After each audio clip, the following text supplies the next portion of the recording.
Now to a story you'll see only here on 12 News. After missing in action for nearly 80 years, an Arizona World War II veteran laid to rest this morning. 12 News first told you about the remains of Private First Class Alcario Flores had been identified last month. And tonight, 12 News journalist Trisha Hendricks shares the touching farewell for one of our nation's heroes. Take a look.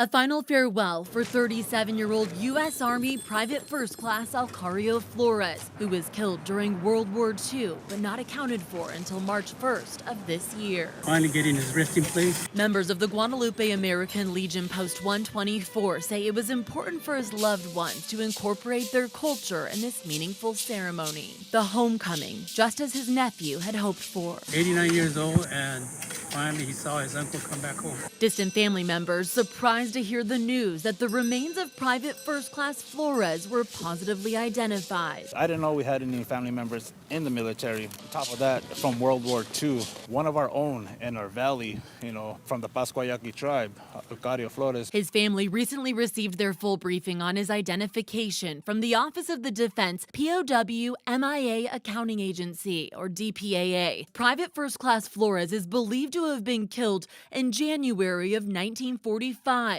during a German attack on Allied forces along the Franco-German border. Because of the intensity of the fighting, his body was unable to be recovered at that time. There was no record of him being a German prisoner of war, and there were never any remains recovered that were positively identified as his. So the U.S. War Department issued a report of death. It wasn't until 2021, just by chance, there was a break in the case. A metal detectorist was discovered human remains while, quite frankly, was illegally collecting relics from that area. And the detectors also discovered material evidence linking those remains to U.S. Army troops. A DPAA team in Europe recovered the remains and items and transferred them to its laboratory for analysis. Using a variety of DNA and other evidence, experts officially identified the remains as Private First Class Flores in March of this year. Very heartfelt. A sense of relief for his family. If it was me 80 years from now,